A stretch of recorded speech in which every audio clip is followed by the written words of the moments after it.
Hey guys, welcome back to the CARF L-39 Skygate build video series. If you guys have any questions, comments, make sure you list them below. I'll do my best to answer them. Also, if you have not subscribed to my channel, don't forget to hit that subscribe button down below. When you hit the subscribe button, also hit the bell and you'll be notified of new videos from this build. Also, don't forget to give the video a thumbs up, and thanks so much for tuning in. Okay guys, well, the turbine is in its final resting place. So it has been fastened down to the former and to the carbon duct. I did have to do a little bit of sanding right in this back area here, so right back there. Basically the mount that's on the airframe shifted out a little bit where the carbon touched it. So I did a little bit of sanding there just so the bypass could open up, because it was actually squeezing the bypass enough that the turbine couldn't get in when this was all installed. So did a little bit of sanding there. The bypass was sitting more normal and the turbine went in nice and easy because a little bit of the tab is behind the carbon there. So that's been bolted down. Just use some number, what did I use here? Number 8 sheet metal screws, and nice big threads on them, so that's not going anywhere. Put some CA in the, drilled the holes, put some CA in there and screwed them in place. So now with the ducting, with the turbine in place, the ducting does need to get cut in order to allow access. So this is the furthest back the duct would sit. To remove this duct from the airframe, you slide it forward about 1/4 of an inch and then it pops off. So we got nice clearance there. We'll have to match this side to that. So that is done. The turbine is in its final resting place. The view from the back end is very, very nice and centered. So really happy with that. All right, now I did pick up this grommet kit from our local hardware store, Princess Auto, and I did install one of these, the largest size grommets, rubber grommets, into the carbon bypass. And that's where the fuel tubes are coming out, so you can see it there.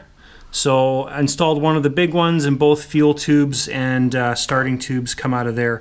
So we're probably going to route those down, come through this former work, and then go into the system. So that's basically where we're at. The gear was supposed to show up today. It's Friday. It did not show up. It's been rescheduled for Monday. So hopefully in the next couple videos here, we will have some landing gear to play with, show you, and that'll be a nice step in the video because we'll be able to put the landing gear in the wings and also see how they sit in the airframe and all that kind of stuff. So that'll be another big step for us. All right, guys, so a couple things we're going to do here. I'll just go over a few things that I'm planning on getting done today, and if there's anything that's crazy going on the way or anything crazy happens on the way, then I'll include some videos. So basically we're kind of getting into the area where we are worrying about the layout of the front end.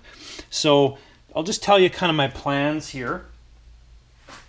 So I'm not a big fan of doing these little trays that are demoed in the manual. What I'm thinking about doing is, I guess, number one, we do need some air cylinders for the speed brake.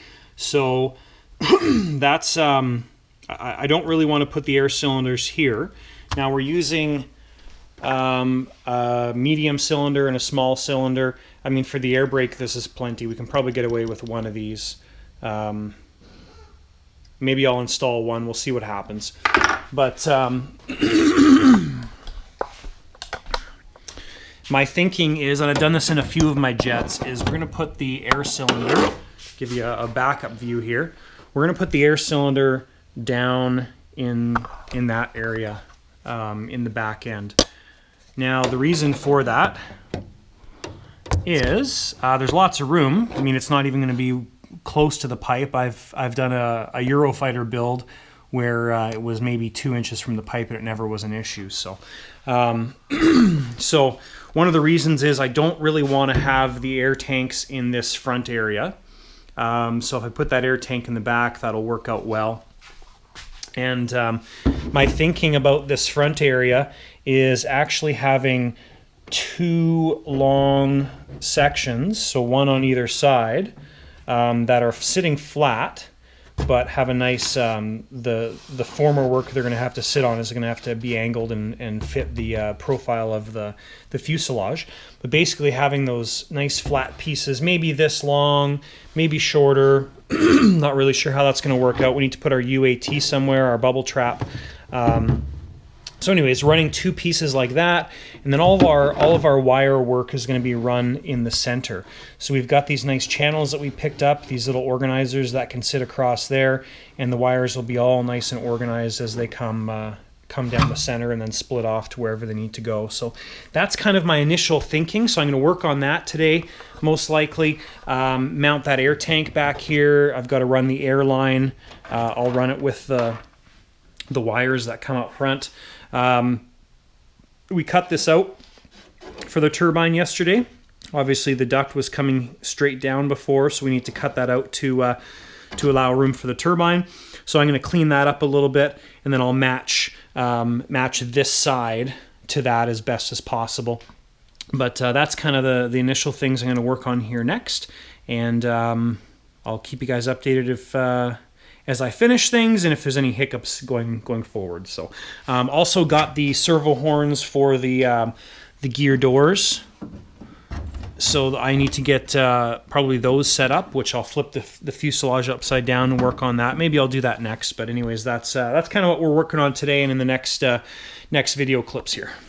Okay, guys. So I got the left side gear set up. Now it's a little bit tight here still because we have to sand around these doors and stuff to make them move a little more freely. But anyways, this will give you an idea of what it looks like. So this is gear up. And gears moving and door closes.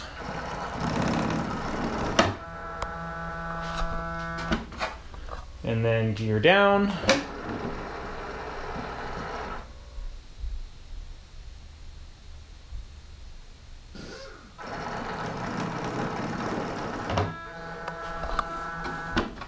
There we go. Okay, guys, both gear doors are set up. I'm not going to mess around with them anymore, primarily because I don't know how we're going to control them, whether it's through the radio or through the whatever the gear comes with, like I've mentioned many times. So both are set up. They both travel and function the same, which is great. All right, fine people. So we have the air tank mounted in there. Just use silicone, so if we ever need to get it out, it's going to be fairly simple. You just put some fishing line around the back and yank it forward, and it slices it all off. We got the wire loom or the covering set up there. This is all mounted from the top light, so that has the wire covering on it as well too. And then comes along this section, feeds down, and right by the tank there. So that's where the wire stops. So I think I'm probably going to put another piece on there, but I stopped the wire loom there because that's where everything's going to spread off. So I'm just starting to do some initial planning here on where things are going to go. So that's why the mess is kind of sitting in here. I also got this plate installed, or these pieces installed. I used high sol to put those in yesterday. And I'll show you what that's going to end up looking, or what this is going to end up being used for. Okay, so this plate is going to be the main plate where all the on-off switches and fuel ups and valves and all that stuff goes. So this plate mounts onto there, right? And these are installed just as a spacer. Now I could only bring it out this far because I still have to fit 2 smoke tanks beside here on top of the main tank.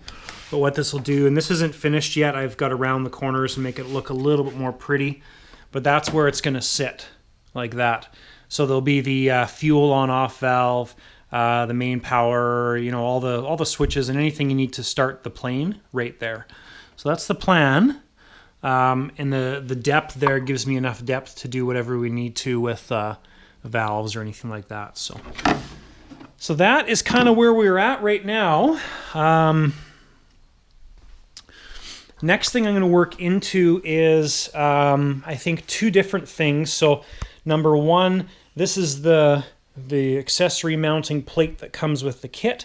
So it's got the angle there for sitting inside the turbine or inside the airframe, which sits right somewhere like that. So I think I want ours to be a little bit higher, but this does give me the angle that I'm looking for. But ours will be much bigger. So that's kind of one of the next steps I'm going to work on. Also the main connectors. So these are Ashlock connectors. Okay, so these are the two pieces clamped together. And there's the two pieces separate, right? So you're going to have one sitting in the fuselage, one sitting in the wing. When you put the wings on, these come together. So this is a 12-pin connector. So this is going to be for the aileron servo, the flap servo, the gear up and down, and also the gear, the brakes. So this connector will be the one for the primary functions of the wing, and those will be sitting right in this area here. Okay, so when you go to connect the wing, you slide it on, connect the Ashlock connectors, and then we do the bolt up from the back side right here. So that's kind of what we're working on next. I did cut all the wire here for the connectors. So we've got eight wires per one of these connectors, the 12-pin connectors or 4 servo connectors.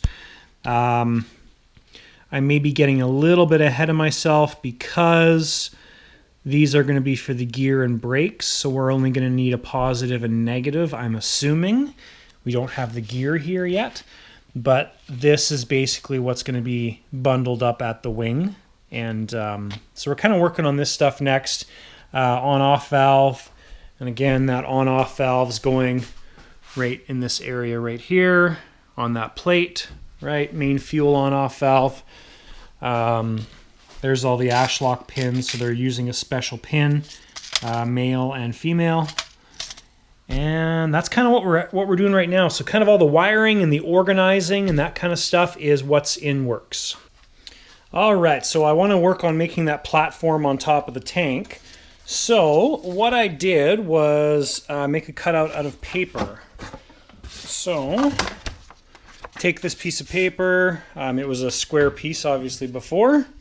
Put the tank over top like this, and basically we just take a marker and mark the radius of the tank. Cut it out, and then once it's cut out to the rough shape, fold it in half, work on making it symmetrical, and then put it along the straight edge of a piece of plywood. And I'm going to need 2 of these formers, I guess we'll call them. So anyways, they're not going to be, they'll probably take a little bit of sanding once I cut them out, but now I've got them both marked on there, 1 and 2. We'll be able to cut those out and then get them, get the whole tank system mounted. All right, guys, so what I did here was the pieces are all cut, so we've got the back and the front marked. So what I did was lay them on the side, took this piece, this cross piece, just to keep everything spaced properly, C8'd it on one side here, and then once that was cured, use quick cure stuff, C8'd it on the other side. So that's the former section that's going to be high solid on top of the tank. Now what that looks like is, there's the tank. I've got the areas marked out, sanded it a little bit for contact. The back one is marked there, front one is marked there, and it's going to get glued on or high solid on the tank just like that. So once that's done, then we'll put a plate on top. We'll high sol the plate on top of there, and we'll do that afterwards just so we can make sure this is glued nice and solid. And that'll be the tank mounting area for the smoke tanks. So we'll have 1 smoke tank and 2 smoke tanks. So they'll be 1 side by side. So gonna get this glued up, and that's next step. All right, guys, we had a very exciting shipment show up today. We received the CARF landing gear for the L-39. exciting. A couple cool things happened with it. So the first thing, the nose gear, they apparently didn't have any nose wheels in stock, but we got a nose wheel with it. So very excited about that. The main landing gear is absolutely huge. I don't have little hands, and these things are massive. So just beautiful landing gear. The Electron, the electric brakes, which are awesome. Now these wheels are kind of a higher density foam, I think is what they are, on the inside, but the outside feel like rubber. So nice wheels. Yeah, they're definitely not foam tires, but they're a rubber outside, I think, with a foam liner on the inside. So anyways, very, very nice. Very impressed with that. Now one of the coolest things, I think, is that I didn't know what kind of landing gear we were getting, and when I opened up the box, we had Electron ER50s. So very, very happy with that. That's one of the main units. We also got the GS200 Controller from Electron, and that's awesome too, because I've been talking about doing the sequencing in the radio, and we'll be able to do the sequencing in the controller with all the doors and everything too. So this is going to be just awesome to be able to use one of those units. And then the front gear is this guy here. So yeah, very impressed with all this stuff. Very, very happy that the Electrons is what ended up shipping, and very excited about that. So that helps us with the progress now. What we're going to do is we're going to do the wings, get these gear mounted in the wings, get the gear mounted in the fuselage, and this is going to help things progress dramatically. So let's see a couple things here. Here's the tank installed with the cradle on there, and I've just been doing some checking and measuring. Now initially we were going to put two of these tanks side by side, and there's just not quite enough space with these 32-ounce Sullivan tanks. So basically two wouldn't actually fit in there, and then with our mounting plate for all the switches and everything, that becomes a bit of a disaster. So what I was thinking about doing was possibly mounting another one on top of this one. Problem is that I think we run out of height. But height, I think we're okay. It's the distance here. So this is pushed right against the intakes right now, and it needs to sit off a little bit. So if we were to mount another one up there, it's going to be sticking out here into the cockpit area, so that doesn't work. So I think we got to go back to the drawing board. I know there's a tank for a boomerang that fits in here. It's 8 inches long. It's only about 5 inches wide and not super tall, but I think that'll work. I'm just going to have to measure it out before we order that, but that might be what we use for the smoke. And then here's the cutouts for all of the items that are going to be mounted on the plate. So we've got the GSU plug-in, the on-off switch. This is going to be where the fuel valve's located. We have fuel up line for smoke or turbine, fuel up line for smoke or turbine, and then air fill valve. I'm not putting a gauge for the air on this just because it's going to have to get filled up every time for the air brakes, and it's not one of those critical things, so not important. But that's basically the plate. We're going to add some labels to this and clear coat it and everything, so it's going to have a nice finish to it, but that's where it'll be mounted. So very, very exciting stuff. This gear is awesome. We also got the cockpit that showed up today as well. Here's the box for the cockpit. Now I have opened it up, but all it is right now is just a bunch of parts. So it's got to be fully assembled. So I'm just going to leave that until we're ready for it. I might take a part or two out just to see how it interferes with the tank setup, but that's where we're at, guys.